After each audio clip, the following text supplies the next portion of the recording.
Salut toi, j'espère que tu as quelques minutes, car justement, je vais te parler du temps. Le temps, c'est la seule ressource qu'on ne peut pas regagner en cas de perte, et c'est la seule ressource devant laquelle l'humanité est égale. Riche ou pauvre, tu disposes de 24 heures par jour, alors à toi de les gérer. C'est pourquoi j'aimerais te parler d'une méthode qui m'a aidé pour organiser mon temps, pour ne plus vivre dans l'urgence et dans l'insuffisance de temps. Il s'agit de l'astuce utilisée et créée par le 34e président des États-Unis, accueilli David Eisenhower. Sa méthode s'appelle la matrice d'Eisenhower.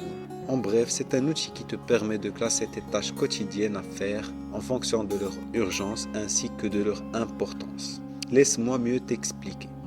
En gros, la matrice comprend 4 zones. La zone A, activité importante et urgente. La zone B, activité importante mais peu urgente. La zone C, activité urgente mais peu importante. Et la zone D, les activités peu urgentes et peu importantes.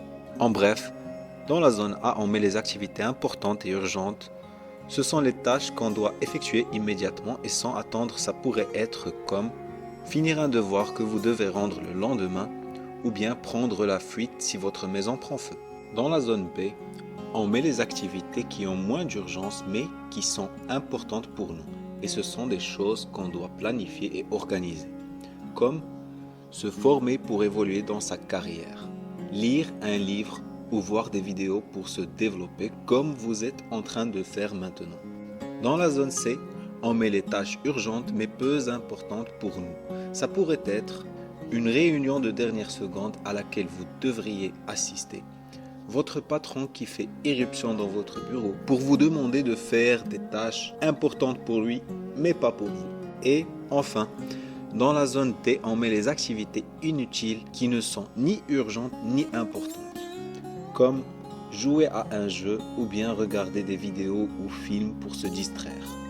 Et le but, c'est de les diminuer ou même de les supprimer de son emploi du temps. À ton avis, pour quelle zone on devrait le plus consacrer de temps? Laisse ton avis dans les commentaires. De mon côté, je pense que la zone B est la plus importante, car les activités de zone B non exécutées pourraient évoluer et migrer vers la zone A, ce qui nous laisse moins de contrôle sur notre temps. Je vous donne un exemple. Vous avez un examen dans quelques mois. Réviser est une tâche de zone B. En la négligeant et en remettant à plus tard, elle migrera vers la zone A. J'espère que tu comprends l'importance de la gestion du temps. Pour finir, j'aimerais partager avec toi une citation de Sénèque qui m'a plu. Il dit « Nous ne manquons pas de temps, mais nous en avons beaucoup dont nous ne savons pas tirer profit. » Alors là, j'espère que tu as compris comment marche cet outil. Il demande juste un peu d'entraînement, alors à toi de savoir en tirer profit.